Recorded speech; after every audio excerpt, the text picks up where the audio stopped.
Hello everyone and welcome back to my channel, The Backbenchers Academy by Rohit Verma.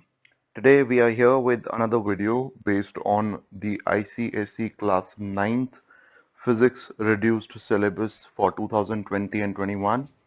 So आज हम बात करेंगे कि 9th क्लास के ICSE फॉर्मेट में क्या फिजिक्स में चेंजेस हुए हैं सिलेबस में और कहाँ अपडेशंस हुए हैं। हम चैप्टर वाइज बात करेंगे, एक एक करके एक एक चैप्टर में मैं आपसे डिस्कस करूंगा। तो मेक श्योर कि आप इस वीडियो को पूरा देखें so that you actually get to know the in and out of the changes और updates provided by the ICSE.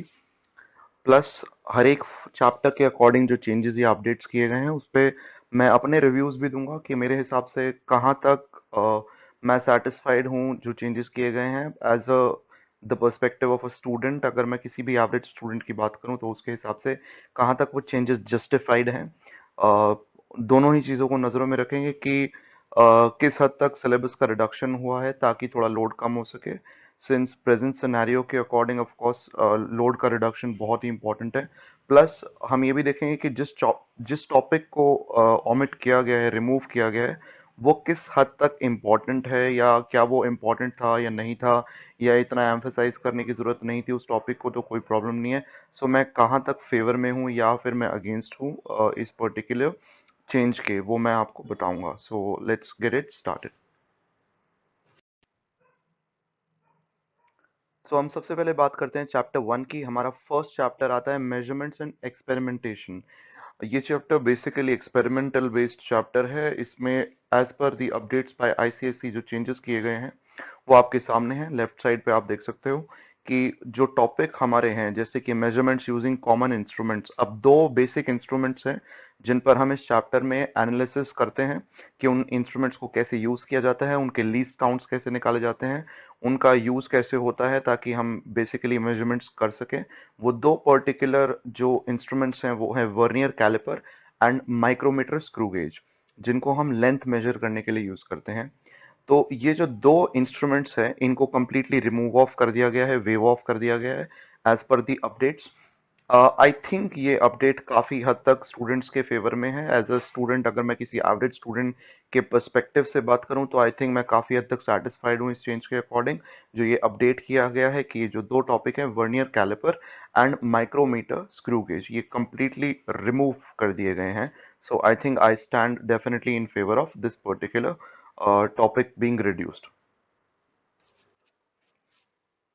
सो अब बात करते हैं second chapter motion in one dimension की। बहुत ही इंपॉर्टेंट चैप्टर, कंसेप्चुअल चैप्टर, जो कोर बेसिक किसी भी स्टूडेंट को आना चाहिए वो यहाँ से डेफिनेटली स्टार्ट होता है। जो आगे इस चैप्टर का इन्वॉल्वमेंट आगे क्लास 10th में, क्लास 11th में, 12th में फिजिक्स में होता है, इवन हायर एजुकेशन में भी। So as per the updates given by the ICSE, इस चैप्टर में एक टॉपिक है ग्राफ्स का टॉपिक, जिसमें कि हम डिस्टेंस टाइम और स्पीड टाइम ग्राफ, दो टाइप के ग्राफ्स हैं, डिस्टेंस टाइम और स्पीड टाइम ग्राफ। इन दो ग्राफ्स को स्टडी करते हैं कि इन दोनों ग्राफ्स में हम किस तरह स्लोप निकालते हैं, एरिया अंडर द कर्व निकालते हैं, इनको एनालाइज कैसे करते हैं, ग्राफिकल क्वेश्चंस को सॉल्व कैसे करते हैं, और स्लोप होता क्या है, ग्राफ का स्लोप निकाला कैसे जाता है। तो ये जो दो टॉपिक्स हैं, एक स्लोप का टॉपिक और दूसरा ग्राफ्स का टॉपिक, ये कंप्लीटली वेव ऑफ कर दिए गए हैं। अब अगर मैं अपने पर्सपेक्टिव की बात करूं तो किसी एवरेज स्टूडेंट के हिसाब से आई थिंक ये जो चेंज है ये काफ़ी हद तक जस्टिफाइड है, क्योंकि काफ़ी लोड कम होगा किसी भी स्टूडेंट का, किसी एवरेज स्टूडेंट का, अगर ग्राफ्स का टॉपिक रिड्यूस होता है। सिंस आईसीएससी में अगर हम देखें तो 8th से 9th में ट्रांसफॉर्म होने पर, चेंज होने पर, कोई भी स्टूडेंट जनरली काफ़ी हद तक ऑलरेडी कॉम्प्लेक्सिटीज फेस करता है, चैलेंजेस ज़्यादा फेस करता है, क्योंकि 8th में जो स्टूडेंट्स हैं आईसीएससी में वो बेसिकली इंटीग्रेटेड साइंस पढ़ते हैं, जिसमें कि फिजिक्स केम बायो ऑल टुगेदर होती है। मोरोवर, अगर बात की जाए सोशल साइंस की तो एसएसटी में भी इन इंटीग्रेटेड होता है सारा सिलेबस, जबकि 9th में आने पर ऑल ऑफ अ सडन जो स्टूडेंट्स हैं उन्हें एकदम से डाइवर्सिफाइड सिलेबस फेस करना पड़ता है। जहां वो पहले 9th से पहले 8th तक इंटीग्रेटेड साइंस में ऑल टुगेदर 15 या 14 चैप्टर्स पढ़ रहे थे, वहाँ अब अलग अलग, सपोज कीजिए तो अलग अलग, फिजिक्स में अलग, केमिस्ट्री में अलग, बायो में अलग, अप्रोक्सीमेटली 10 to 12 15 चैप्टर्स इन्हें कवर करने होते हैं। तो अगर उस तरह से देखा जाए और मैं अगर एक स्टूडेंट के हिसाब से बात करूं यस, आई थिंक ये चेंज काफ़ी हद तक स्टूडेंट्स के फेवर में है, तो इससे स्टूडेंट्स का लोड काफ़ी कम होगा। दो यस, अगर हम इसे लॉन्ग टर्म में देखें तो आई थिंक ये टॉपिक जो है लॉन्ग टर्म में काफ़ी यूजफुल है, क्योंकि जहाँ तक बात की जाए ग्राफ्स की, तो ग्राफ की एनालिसिस ज़रूर स्टूडेंट्स को आनी चाहिए, but as of now present scenario के अकॉर्डिंग ये टॉपिक रिमूव कर दिया गया है। तो ग्राफ्स का, दोनों ही ग्राफ्स, डिस्टेंस टाइम ग्राफ और speed time graph plus slope, ये दो टॉपिक्स वेव ऑफ कर दिए गए। अब बात करते हैं हमारे थर्ड चैप्टर की, लॉज ऑफ मोशन। बहुत बहुत इंपॉर्टेंट चैप्टर, काफी ग्राउंड लेवल चैप्टर, जिसमें कि हम कोर बेसिक्स और कंसेप्ट्स के बारे में स्टडी करते हैं। मोशन के रिगार्डिंग कंसेप्ट्स, जो न्यूटन के 3 लॉज हैं, इनर्शिया के बारे में और बाकी के जो हमारे टॉपिक्स हैं, काफी कोर चैप्टर है ये। और आगे तक class 10th 11th 12th even higher education की जो फिजिक्स है उसमें भी इनका इसका इन्वॉल्वमेंट है। अकॉर्डिंग टू अपडेट्स इस चैप्टर में कोई चेंज नहीं किया गया है। As a teacher I think मैं इस चेंज के फेवर में हूं कि इसमें कोई भी अपडेट्स नहीं किए गए हैं, कोई रिडक्शंस नहीं किए गए। एज अ स्टूडेंट भी आई थिंक इस पर्टिकुलर चैप्टर की कॉम्प्लेक्सिटी जो है वो बहुत ज़्यादा नहीं है, मतलब किसी भी एवरेज स्टूडेंट को इस चैप्टर को समझने में इतनी प्रॉब्लम्स नहीं आएंगी। तो आई थिंक किस ओवरऑल अगर देखा जाए तो ये जो डिसीजन था इसे चेंज ना करने का या इस चैप्टर में चेंजेस ना करने का, ये काफी सूटेबल है आई सपोज। अब आगे बढ़ते हैं चैप्टर 4 की तरफ। चैप्टर 4 है फ्लूइड्स पे बेस्ड, यानी कि pressure in fluids and atmospheric pressure. ये भी ग्राउंड रियलिटी बेस्ड चैप्टर है, जिसमें हम प्रैक्टिकल प्रेशर के बारे में पढ़ते हैं कि लाइफ में जो प्रेशर हम आसपास अपने देखते हैं, चाहे वो एयर का प्रेशर हो जो अप्लाई करता है, या किसी और फ्लूइड का हो, जैसे वाटर का प्रेशर, स्विमिंग पूल में जो हम प्रेशर फेस करते हैं, या एटमॉस्फेयर में जो प्रेशर होता है, हमारा ब्लड का प्रेशर ऑफ कोर्स। इनसे रेलेवेंट जो हमारा कंटेंट है, जो हमारे कंसेप्ट्स हैं, उससे स्टूडेंट्स को हम बेसिकली इंट्रोड्यूस कराते हैं उनको। तो एज पर अपडेट्स इस पर्टिकुलर चैप्टर में भी कोई चेंजेस नहीं किए गए हैं, जो आई थिंक काफी हद तक एक सही डिसीजन है, सिंस आई बिलीव कि अगर ओवरऑल देखा जाए तो इस चैप्टर की भी कॉम्प्लेक्सिटी जो लेवल है वो बहुत ज्यादा नहीं है। तो I think for overall if we see, this is definitely a good decision taken. Now let's talk about chapter number 5, our next chapter, which is Archimedes principle and flotation. ये chapter 4 का ही upgraded या extended part आप इसे कह सकते हो, क्योंकि दोनों एक ही यूनिट के चैप्टर्स हैं। इस चैप्टर का कॉम्प्लेक्सिटी लेवल हाउएवर चैप्टर 4 से थोड़ा ज्यादा होता है, क्योंकि इसमें जो कंसेप्ट्स हम पढ़ते हैं कि कोई चीज फ्लोट कर रही है तो क्यों कर रही है, देन आरडी के बारे में हम पढ़ते हैं, यानी रिलेटिव डेंसिटी के बारे में हम पढ़ते हैं, आर्किमिडीज के प्रिंसिपल के बारे में पढ़ते हैं। सो ये थोड़ा सा कंपैरेटिवली कोर चैप्टर होगा किसी 9th क्लास के स्टूडेंट या एवरेज स्टूडेंट के हिसाब से देखा जाए तो। और जो रीसेंट अपडेट्स हैं बाय आईसीएसई उसके अकॉर्डिंग अगर देखें तो इसमें कोई चेंजेस नहीं किए गए हैं। अब अगर मैं किसी एवरेज स्टूडेंट के पर्सपेक्टिव से देखूं तो आई थिंक मेरे मैं अगर एक स्टूडेंट होता तो मेरे हिसाब से शायद इसमें थोड़ा रिडक्शन किया जा सकता था, जो कि फेवरेबल होता। तो this is sort of I think a little bad news for the students के इस चैप्टर से कुछ भी वेव ऑफ या रिमूव नहीं किया गया है, या एटलीस्ट अगर कुछ अपडेट होता कि कुछ कुछ simplifications अगर होते तो that would have been a good decision for the children.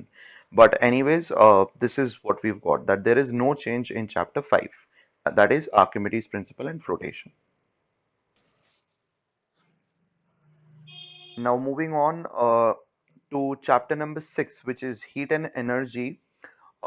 This chapter had a major deduction if we see as per the updates. ये बहुत बेसिक चैप्टर है, काफी थियोरेटिकल चैप्टर है। इसमें हम अलग अलग एनर्जीज के बारे में पढ़ते हैं, हीट के बारे में, टेम्परेचर के बारे में, उनमें क्या डिफरेंसेस हैं, अनोमलस बिहेवियर या एक्सपेंशन ऑफ वाटर, प्लस जो अलग अलग टाइप्स की एनर्जीज हमारे आसपास है, जैसे सोलर एनर्जी है, विंड एनर्जी है, टाइडल एनर्जी है, then we got nuclear energy. तो ये अलग अलग टाइप की एनर्जीज, चाहे वो रीन्यूएबल हो, नॉन रीन्यूएबल हो, फॉसिल फ्यूल्स हैं, कोल है, इन सब के बारे में डिटेल्ड थ्योरी है इस चैप्टर में, जिसमें जो रिडक्शन अब किए गए हैं वो आपके सामने है।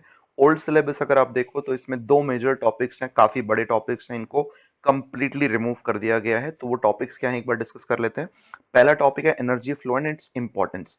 एनर्जी कैसे फ्लो करती है, यानी जब एनर्जी कन्वर्ट होती है एक फॉर्म से दूसरे फॉर्म में। सो बेसिकली इस टॉपिक को रिमूव कर दिया गया है, जो कि law of conservation of energy पे बेस्ड है, कि एनर्जी कंजर्व रहती है, बट अगर प्रैक्टिकल ग्राउंड्स पे देखें तो 100% कन्वर्जन नहीं होगा, यानी कि जब एनर्जी कन्वर्जन या ट्रांसफर होता है तो वो 100% एफिशिएंट नहीं होता। ये हमारा फर्स्ट टॉपिक का पार्ट है। सेकंड जो है, जो फोर्थ लेबल दिया गया है यहाँ पर लेफ्ट साइड पर सेकंड पैराग्राफ में, वो है एनर्जी सोर्सेज। अब इसमें अलग अलग टाइप के एनर्जी सोर्सेज हैं। Solar energy, wind energy, water, nuclear, renewable, non renewable energy, चाहे वो बायोगैस हो, चाहे वो कोल हो, ऑयल हो, नेचुरल गैस हो, इन सब के बारे में जो डिटेल्स दी गई हैं, जो अच्छी खासी इन डेप्थ डिटेल्स होती हैं, तो ये सब रिमूव कर दिए गए हैं। विच मीन्स कि इस चैप्टर को अगर मैं ओवरऑल देखूं, जो अपडेट्स हैं उसके अकॉर्डिंग अप्रोक्सीमेटली 60% ये चैप्टर रिमूव कर दिया गया है। ये सारे ही टॉपिक्स हटा दिए गए हैं। तो ये डेफिनेटली काफी हद तक स्टूडेंट्स के फेवर में है डिसीजन, क्योंकि डेफिनेटली सिलेबस को अगर देखा जाए तो स्टूडेंट्स के पर्सपेक्टिव के अकॉर्डिंग सिलेबस में काफी ज्यादा यू कैन से ईज हो जाएगी स्टूडेंट्स के लिए।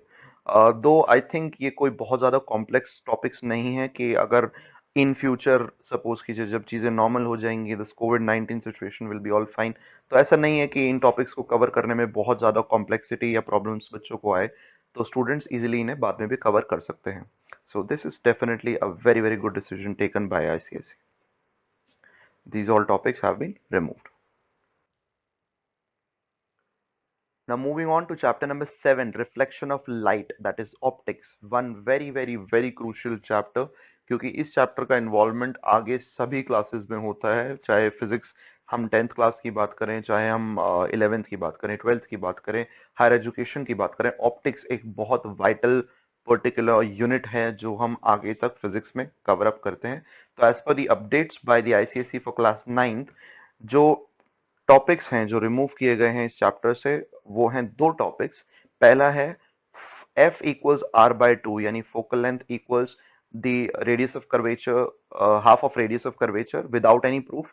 ये टॉपिक कि एफ और आर का रिलेशन क्या है। दूसरा साइन कन्वेंशन और जो मिरर फॉर्मूला पे बेस्ड न्यूमेरिकल्स हैं, यानी न्यूमेरिकल पोर्शन को रिड्यूस किया गया क्योंकि साइन कन्वेंशन का डायरेक्ट एसोसिएशन न्यूमेरिकल्स से होता है। तो इस पर्टिकुलर चैप्टर को देखा जाए तो दो मेन चीजें हटाई गई हैं, एक मिरर फॉर्मूला और इसके न्यूमेरिकल्स, दूसरा साइन कन्वेंशन।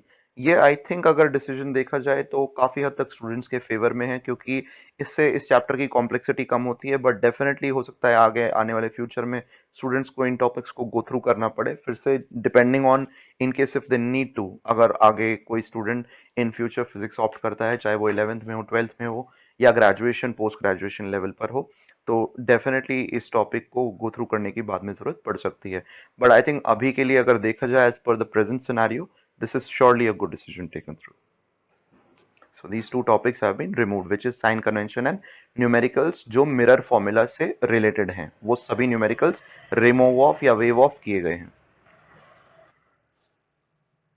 अब हम आगे बात करते हैं चैप्टर नंबर 8 की, chapter sound. Very crucial chapter since this is again very much associated with the upcoming classes, may it be class 10th और 11th और 12th या हायर ग्रेजुएशन लेवल की क्लासेस में, जहां भी फिजिक्स का इन्वॉल्वमेंट होगा, फॉर श्योर साउंड डेफिनेटली एक कॉमन टॉपिक होता है जो इन्वॉल्व होता है।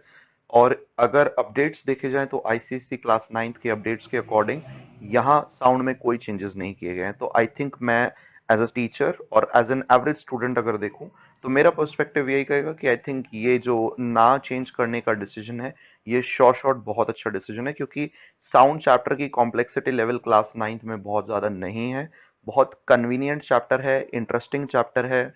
हम वेव्स के बारे में पढ़ते हैं, चाहे वो इंफ्रासोनिक हो, अल्ट्रासोनिक हो, सोनिक हो, चाहे सोनार की टेक्नोलॉजी हो, तो जो भी प्रैक्टिकल ग्राउंड लेवल कंसेप्ट्स होते हैं साउंड से रिलेटेड, उनके बारे में हम इस चैप्टर में बात करते हैं, जिसके लिए स्टूडेंट्स को बहुत ज़्यादा एफर्ट पुट करने की ज़रूरत नहीं है। तो इसमें ना चेंज करने का जो डिसीजन है, मैं डेफिनेटली उसके फेवर में हूँ। Then coming up to chapter number 9, which is current electricity, one other very very crucial chapter। Electricity और मैग्नेटिज्म भी एक पर्टिकुलर यूनिट है जो आगे तक इन फ्यूचर बहुत ही इंपॉर्टेंट यूनिट है किसी भी स्टूडेंट के लिए, चाहे वो स्कूल लेवल पे हो या अदरवाइज अगर हम यूनिवर्सिटी लेवल पे भी बात करें, तो इलेक्ट्रिसिटी एक बहुत क्रूशियल चैप्टर है, यूनिट है इनफैक्ट अपने आप में।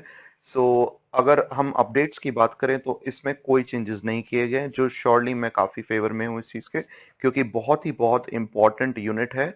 और इसमें ज़्यादा कुछ कॉम्प्लेक्स है नहीं कि किसी स्टूडेंट को, किसी भी एवरेज स्टूडेंट को बहुत ज़्यादा इनपुट पुट करने की रिक्वायरमेंट हो। तो definitely I stand with this decision of not keeping any changes to this chapter.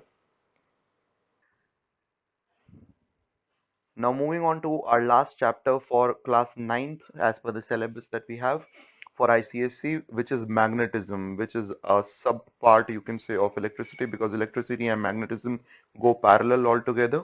So as per the updates by the ICSC, there is one small change which has been done in this particular chapter, which is जो topic है electromagnets and it's uses, उसे remove कर दिया गया है completely. यानी electromagnets के बारे में और इनके यूजेस के बारे में स्टूडेंट्स को कुछ भी पढ़ने की जरूरत नहीं है। तो ये टॉपिक हमारा रिमूव हो गया है, and I think it's a fair decision, क्योंकि बहुत ज्यादा बल्कि टॉपिक नहीं है। प्लस ऐसा टॉपिक नहीं है जो बाद में कवर अप ना किया जा सके। हालांकि क्लास टेंथ के अकॉर्डिंग अगर हम देखें तो इलेक्ट्रोमैग्नेट्स डेफिनेटली इन्वॉल्व होते हैं क्लास टेंथ आईसीएससी में भी, इवन सीबीएसई में भी इनका इन्वॉल्वमेंट है। क्योंकि जब हम जनरेटर्स के बारे में पढ़ते हैं या मोटर्स के बारे में पढ़ते हैं तो इलेक्ट्रोमैग्नेट्स की बेसिक नॉलेज होना डेफिनेटली बहुत इंपॉर्टेंट है। बट ये ऐसा टॉपिक नहीं है जिसको बाद में हम ब्रश अप ना कर सकें। सो आई थिंक अभी के सिनेरियो के अकॉर्डिंग जहां पर बहुत इंपॉर्टेंट है स्टूडेंट के लोड को कम करना, तो आई थिंक ये एक फेयर एंड फाइन डिसीजन है। सो this is about chapter 10, that electromagnets and its uses. This topic has been completely removed off. Now, up here in front of your screen is the summary of the deductions or changes that have been done in the particular topics of respective 10 chapters we've got. We will just summarize it quickly. अगर आप चाहो तो आप इसका एक screenshot ले सकते हो, इससे थोड़ा सा समराइज करने में या ओवरऑल कलेक्ट करने में इंफॉर्मेशन को थोड़ा आसानी होगी आपके लिए। तो मेजरमेंट एंड एक्सपेरिमेंटेशन में वर्नियर कैलिपर और माइक्रोमीटर स्क्रू गेज का टॉपिक हटा दिया गया है। मोशन इन वन डायमेंशन में दोनों ग्राफ्स यानी डिस्प्लेसमेंट टाइम ग्राफ यानी डिस्टेंस टाइम ग्राफ और वेलोसिटी टाइम ग्राफ या स्पीड टाइम ग्राफ, ये दो ग्राफ्स हटा दिए गए हैं। स्लोप का टॉपिक भी हटा दिया गया है। लॉज ऑफ मोशन में कोई चेंजेस नहीं है। प्रेशर इन फ्लूइड्स में कोई चेंजेस नहीं है। आर्किमिडीज प्रिंसिपल एंड फ्लोटेशन में कोई चेंजेस नहीं है। हीट एंड एनर्जी में सारे एनर्जी के सोर्सेज हटा दिए गए हैं, चाहे वो रिन्यूएबल हो चाहे वो नॉन रिन्यूएबल हो। रिफ्लेक्शन ऑफ लाइट के टॉपिक में साइन कन्वेंशन और मिरर फॉर्मूला पे based numericals plus F equals R by two का जो फॉर्मूला है उस पे बेस्ड इन्वॉल्वमेंट हमारी जो न्यूमेरिकल्स में होगी वो भी वेव ऑफ कर दिए गए हैं। साउंड चैप्टर में कोई चेंजेस नहीं है। करंट इलेक्ट्रिसिटी में कोई चेंजेस नहीं है। मैग्नेटिज्म में इलेक्ट्रोमैग्नेट्स का टॉपिक हटा दिया गया है। सो ओवरऑल अगर हम देखें तो I believe this particular deduction is a fair go for an average student, अगर देखा जाए कि लोड भी कम हो जाए प्लस मेजर टॉपिक्स भी रिमूव ना हो, तो I think it's fair and fine. So this is all everyone. I hope आपको समझ में आ गया होगा, थोड़ा और क्लैरिटी मिल गई होगी कि आईसीएससी क्लास नाइन्थ में जो चेंजेस किए गए हैं कोविड 19 की सिचुएशन के अकॉर्डिंग से सिलेबस में जो डिडक्शन हुआ है उसमें एग्जैक्टली क्या चेंजेस आपको फॉलो करने हैं। और अगर आपको ये वीडियो पसंद आई हो, so you go ahead and like it and subscribe the channel for upcoming content. I'll try to keep things more regular and keep you guys more updated with the content that as soon as like possible for me. So this is it. This is me signing off. Thank you so much. Thank you.